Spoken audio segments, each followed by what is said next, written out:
A'udhu billahi minash shaitanir rajim. Bismillahir rahmanir rahim. Assalamu alaikum wa rahmatullahi wa barakatuhu, dear viewers. I welcome you to the Northeast YouTube channel. Today we are presenting you the first dars of a series of dars that will be presented throughout the Ramadan on our YouTube channel. We are honored to have Murabbi Silsila Mukarram Tahir Selvi Saab with us, who will be delivering today's dars. Before I request Murabbi Saab to start with the dars, I would like to inform all the viewers that they'll have an opportunity to ask questions.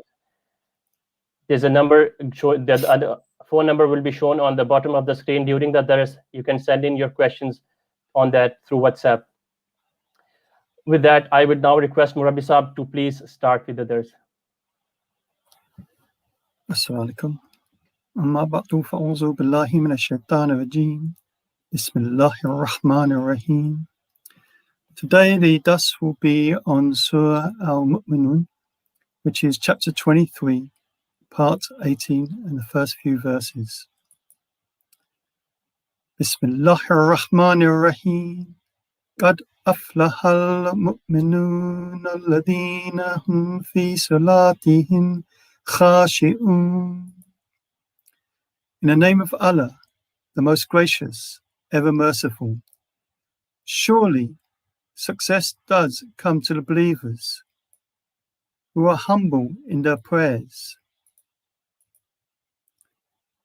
The surah opens with the glad tidings to the true believers that the time of their success and prosperity has already arrived, and proceeds to give a brief description of their characteristics and special marks, which is a reflection of the process of their spiritual growth and development.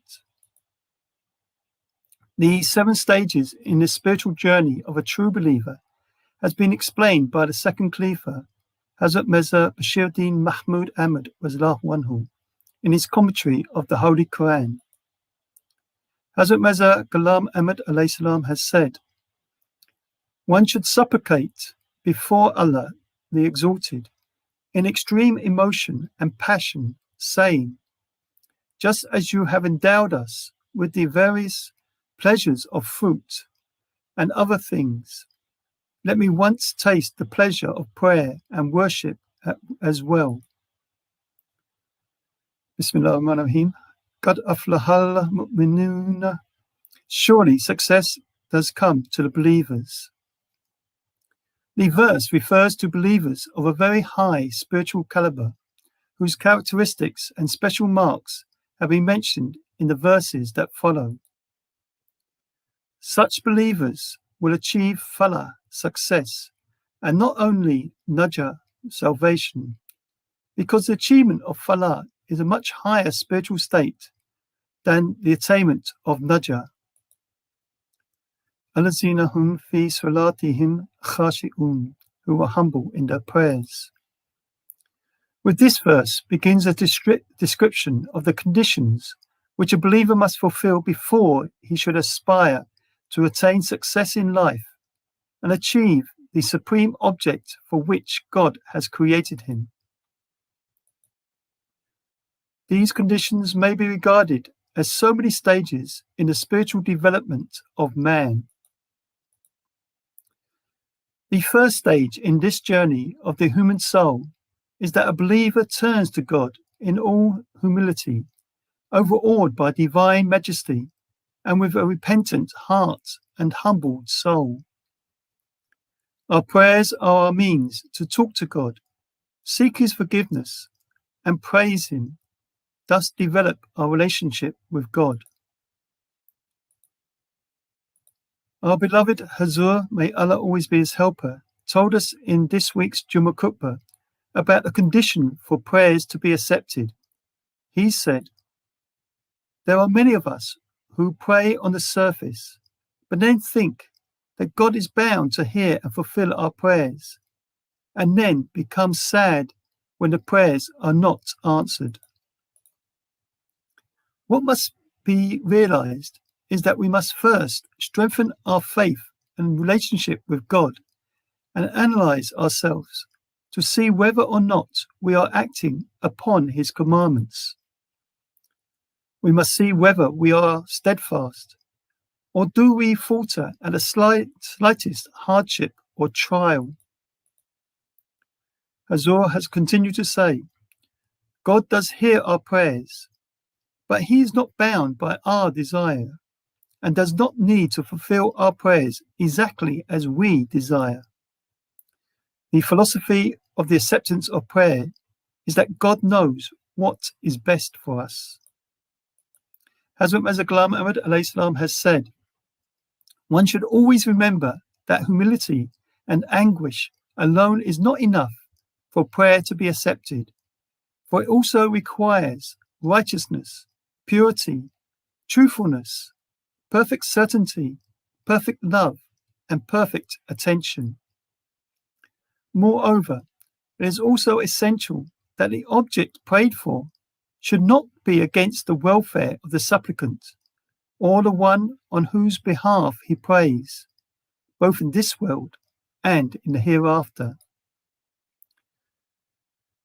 Allazina hum anil lagwi mu'ridun walazina hum lizakati fa'ilun, and who shun all that which is vain, and who are active in paying the zakat. Walazina hum anil lagwi mu'ridun, and who shun all that which is vain. The word lagwi, vain, means all forbidden, haram, unpleasant, abominable things, in particular those relating to talk. Any vain, foolish, worthless or careless talk or speech, or that which one utters without seriously meaning it, a vain act or an act done carelessly or unthinking and foolish joking.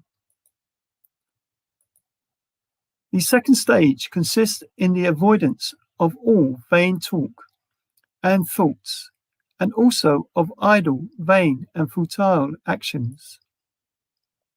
Life is grim and serious fact, and a believer must take it as such. He must employ every moment of it usefully, and shun all vain and useless pursuits. The avoidance of vain pursuits is a natural and inevitable result of humility in prayers, as is evident from another verse of the Holy Quran, that surely prayer restrains one from indecency and manifest evil. The Holy Prophet Muhammad has said, Allah has revealed to me that you should behave with humility towards one another, so that no one transgresses against another, nor boasts of any superiority over another. Hazrat Mirza Ghulam Ahmad alayhi salam has said, everyone who looks down upon his brother because he considers himself to be more learned, wiser, and more accomplished than him is arrogant. He is arrogant because instead of considering God to be the fountainhead of all wisdom and knowledge, he considers himself something. Allazina hum li zakati fa'ilun, and who is active in paying the zakat. The object of zakat is not only to provide means for the relief of the distressed or for the promotion of the welfare of the poor and needy, but also to discourage the hoarding of money and commodities, and thus to ensure a brisk circulation of both, resulting in a healthy economic adjustments. A true believer in this third stage should be prepared to undergo all manners of a sacrifice. When we do good, that should purify ourselves and also benefit others. Islam regards the share of the poor in the wealth of the rich as a duty, and when a rich man discharges the debt that he owes to the poor by paying the zakat, he does no favor to anybody. He only gives what is due from him. The Holy Prophet Muhammad has said, let no one imagine that his wealth or standing or power is a result merely of his own efforts or enterprise. That is not so. Your power and your position and your wealth are all earned through the poor. وَالَّذِينَ هُمْ لِفُرُوجِهِمْ حَافِظُونَ إِلَّا عَلَى أَزْوَاجِهِمْ أَوْ مَلَكَتْ أَيْمَانُهُمْ فَإِنَّهُمْ غَيْرُ مَلُومِينَ. And who guard their chastity, except from their wives, or what the right hand possesses, for then they are not to be blamed. وَالَّذِينَ هُمْ لِفُرُوجِهِمْ حَافِظُونَ. And who guard the chastity. This verse refers to the fourth stage in the spiritual development of man. It indeed marks a very high stage. History shows that many nations have been ruined because they abandoned themselves to immoral practices. Morality plays a very important part in building up of the national character of a people. Islam is very keen on this point. It regards the guarding of sexual chastity as one of the most sacred duties of a believer. The word farj, chastity, signifies those avenues through which evil thoughts find access to the human heart. It covers all parts and organs of the body, i.e. the eyes, ears, tongue, hands, feet, etc. Islam tries to curb the exciting of human passions, hence why there is no courtship in Islam before marriage. Self-control is vital for spiritual progress. It is very important that we cut at the root by controlling our thoughts. Naturally, sometimes thoughts pop into our mind, but we must quickly dismiss them and think pure thoughts.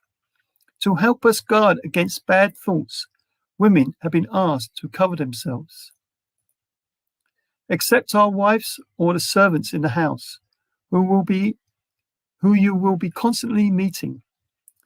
Purdah means to cast the eyes downwards and keep pure thoughts. It applies to both men and women. Hazrat Aisha anha, was rebuked by the Holy Prophet for being in the presence of a blind man, that although he could not see her, she could see him. Hazrat Mirza Ghulam Ahmad alayhi has said, discard altogether the base animal desires in you and follow the path to the pleasure of Allah, be it the narrowest and most difficult of all. Do not be in love of worldly pleasures, because they lead you away from God. Abandon that love that draws you near to the wrath of Allah. إلا على أزواجهم أو ما ملكت أيمانهم فإنهم غير ملومين. Except from their wives and what the right hand possesses, for then they are not to be blamed. The expression ma malakat aymanuhum, what the right hand possesses, signifies in this verse anyone else in the household. In the house, it is sometimes difficult to be covered up all the time, as others like children, housemaids, etc. could be around. This can also relate to women prisoners in the early days of Islam. These may not have been ransomed and therefore in the control of the Muslim captors because they took part in the war against Islam. Islam has condemned slavery. It is a moral sin to deprive a person of their liberty, but as they have become a captive, therefore they have lost some of their rights. You must not buy or sell slaves. A person can become free from captivity if they are set free, or if there's an exchange of prisoners, or they buy their freedom. And this could also mean that they teach people to read and write. In the early days of Islam, many people could not read or write, so this was one way to earn their freedom. Or they can marry a Muslim. but there's no relations allowed without marriage. The Holy Prophet Muhammad has said, "He who has a slave girl and gives her her proper education and brings her up in a becoming manner, and then frees and then marries her, for him is a double reward." Now this was his own practice. There was two of his wives who were captives, and he freed them and then he married them. فَمَنِ ابْتَغَى وَرَاءَ ذَلِكَ فَأُولَئِكَ هُمُ الْعَادُونَ وَالَّذِينَ هُمْ لِأَمَانَاتِهِمْ وَعَهْدِهِمْ رَاعُونَ. But those who seek anything beyond that are the transgressors, and who are watchful of their trusts and their covenants. فَمَنِ ابْتَغَى وَرَاءَ ذَلِكَ فَأُولَئِكَ هُمُ الْعَادُونَ. But those who seek anything beyond that are the transgressors. The Islamic injunction was only a measure to protect the morals. Muslims are warned that that was only for when they were religious wars. They should not have slaves and bondswomen otherwise. الَّذِينَ هُمْ لِأَمَانَاتِهِمْ وَعَهْدِهِمْ رَاعُونَ, and who are watchful of their trusts and their covenants. The sixth stage points to an even higher stage in the spiritual development of man. A truly righteous man should have full regard for the obligations he owes to God and man. A Muslim must be very careful with any trust that has been placed upon him. The main trust being fulfilling the expectations of God, striving to be a good, honest, pious Muslim, always striving for the pleasure of Allah. Likewise, he should fulfill his covenants. For Ahmadi Muslims, we have all made a covenant with Allah through the Holy Prophet ﷺ, who has been represented by the promised Messiah ﷺ, who is being represented by the Khalifa of the time. We should always think over the 10 conditions of Bayat and ensure that we are fulfilling them to the best of our abilities. Likewise, whenever we make a promise, we should fulfill it. For instance, the Hakmeh, the mosque promises, etc. We should follow the example of the Holy Prophet Muhammad ﷺ, and also be known as being truthful and trustworthy. The Holy Prophet Muhammad ﷺ has said, "Truth guides to virtue, and virtue guides to paradise." A person persists in telling the truth, till in the sight of Allah, he is named truthful. Lying leads to vice, and vice leads to the fire. A person goes on lying, till in the sight of Allah, he is named a liar. وَالَّذِينَ هُمْ عَلَى صَلَوَاتِهِمْ يُحَافِظُونَ أُولَئِكَ هُمُ الْوَارِثُونَ الَّذِينَ يَرِثُونَ الْفِرْدَوْسَ هُمْ فِيهَا خَالِدُونَ. And who are strict in the observance of their prayers? These are the heirs, who will inherit paradise. They will abide therein. وَالَّذِينَ هُمْ عَلَى صَلَوَاتِهِمْ يُحَافِظُونَ, and who is strict in the observance of their prayers. This verse marks the last and the highest stage of spiritual development. At this seventh stage, the worship and remembrance of God becomes a second nature with him, a part and parcel of his being. The believer needs no reminding or exhortation to attend the prayers. He feels irresistibly attracted towards his Maker and Creator. At this stage, the believer takes particular care about acts of collective worship, which implies that national instinct becomes very strong in him, and he tries to rouse and encourage in others also love for his community and country. The Holy Prophet Muhammad has said, prayer constitutes the highest stage of a spiritual development of a believer.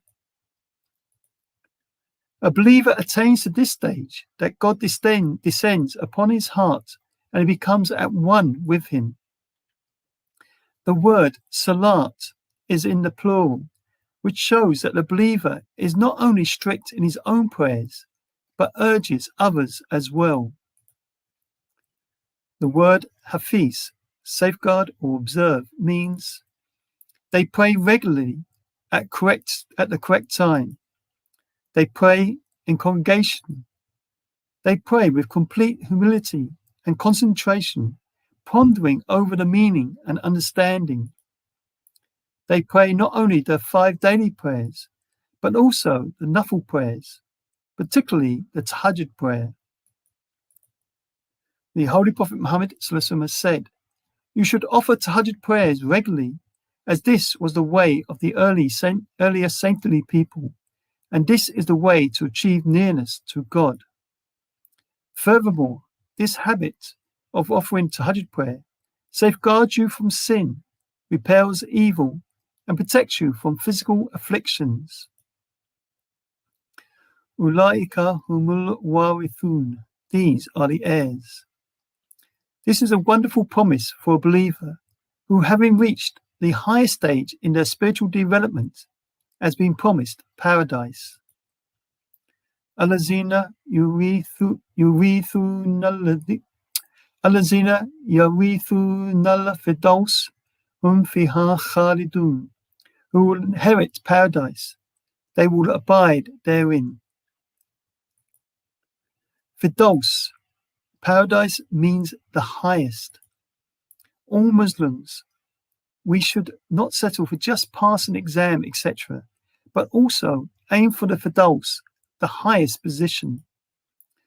Hazrat Mirza Ghulam Ahmad alayhi salam has said, in order to become a true Muslim, it is very essential that a man should mould his nature in such a way that his love for God and his obedience to him should not be based in rewards and punishment. Rather, it should become a part and parcel of his nature. When that happens, his love for God will produce a paradise for him. And in fact, this is the real paradise. None can enter paradise unless he treads on this path. I should like to advise you who have joined me to enter the paradise passing through this way, for this is the real way to the paradise. Thank you for listening. We're now opening up for questions and comments.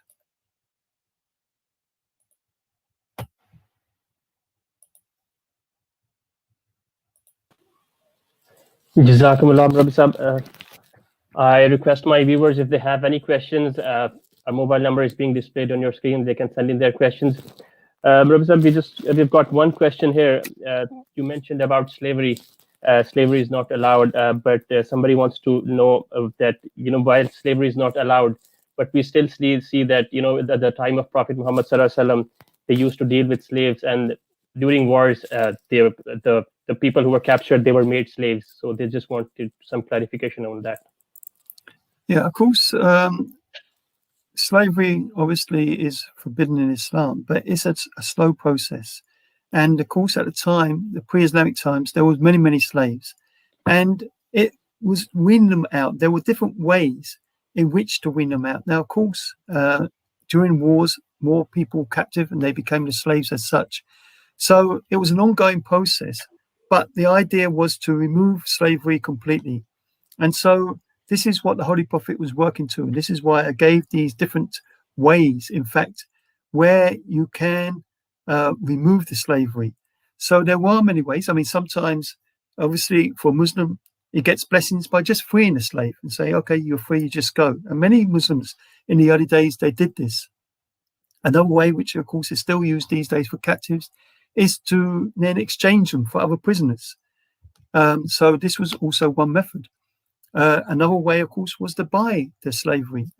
As I said in the presentation, what they could also do, because at that time very few people could read or write, so they could teach people, if they knew how to read and write, they could teach people, and this is a way in which they could earn their freedom. Another way, of course, was marriage. But there was many other ways which you can do this. For instance, even fasting. We're in the month of Ramadan. If you break the fast, you have to do the fidya. Part of that fidya, if there was a slave, was to release a slave. And there were many other ways in which it was encouraged to free the slaves. So this is what the Holy Prophet was trying to do. He couldn't just stop it there and then. It was a slow process because, as I said, there were still slaves happening because of the wars. But the idea was to remove the slavery, and that's what, alhamdulillah, happened. Now, what I thought they was going to ask is why there's still some slavery found in the world. And of course, that is unfortunate, but that is against Islamic teachings. So now is not the time. And this is why I made it very clear that it was only for those religious wars that happened.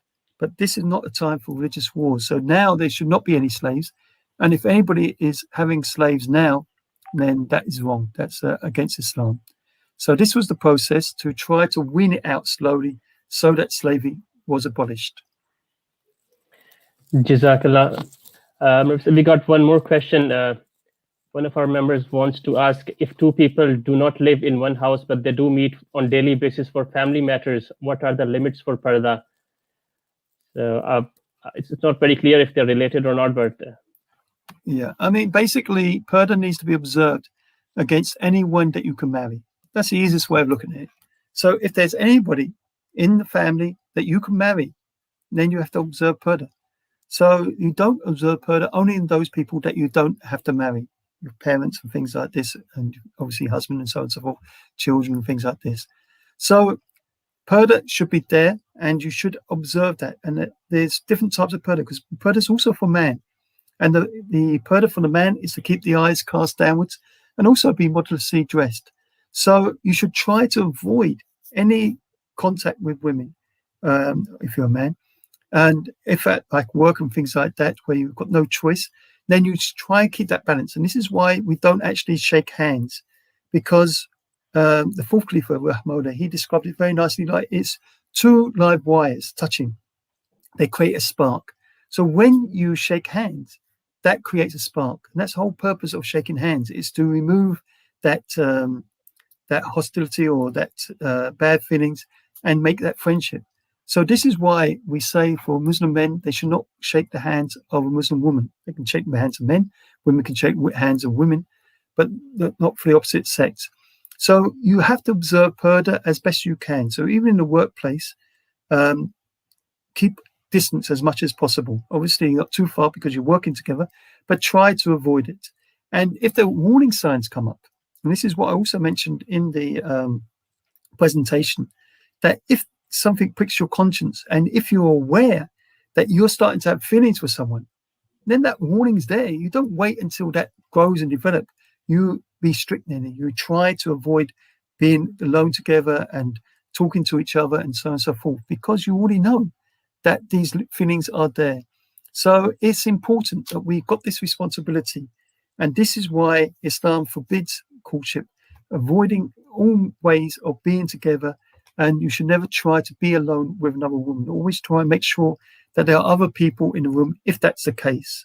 Obviously, if you are trying to look for a suitable match, then the courtship should be the parents should be in the room.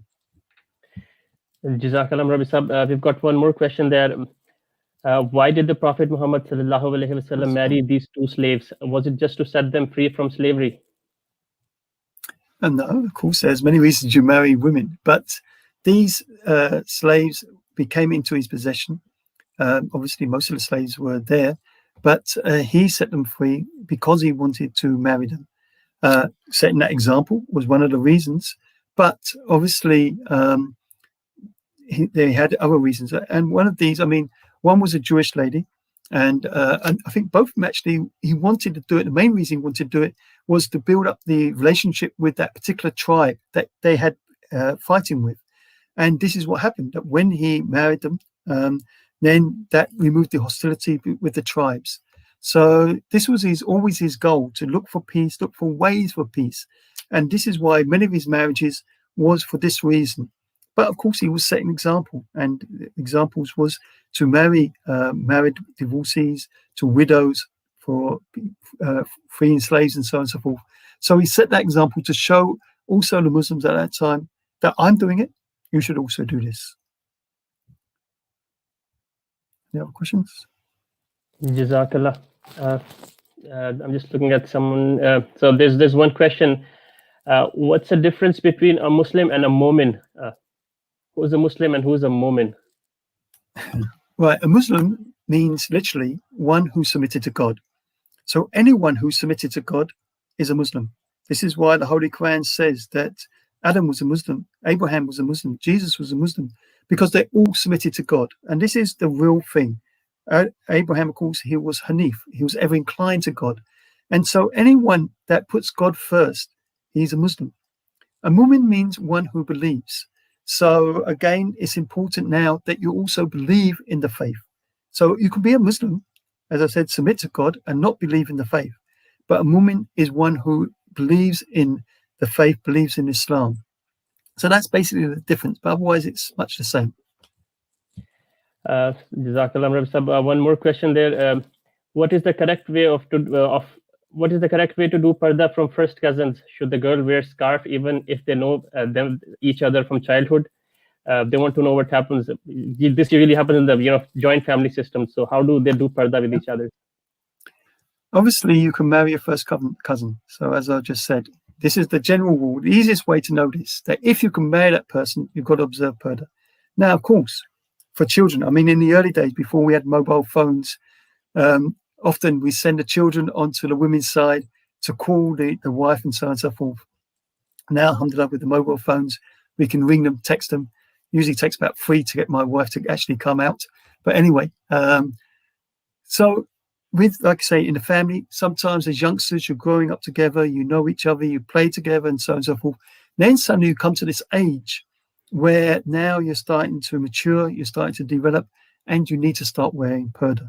So even though you've known this person all your life, he's your cousin, you know that person, you have to observe purdah with them. So because you can marry them. So obviously, this is why it's all there. So as soon as you reach that age, and of course, maturity comes at different ages. So some people get mature very young, some people a bit later.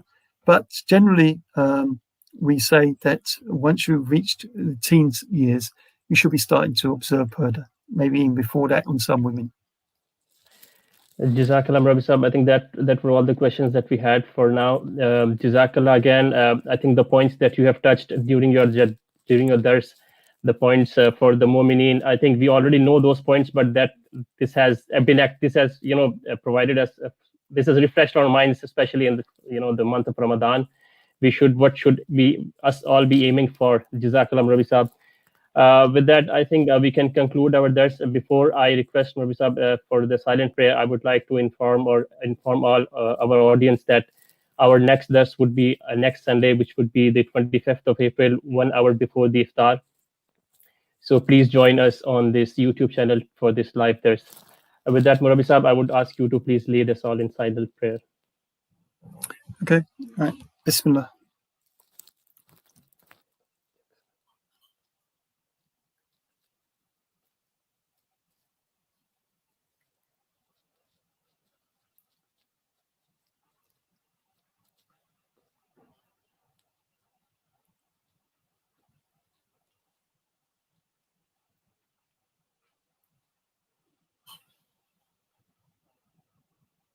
I'm sorry.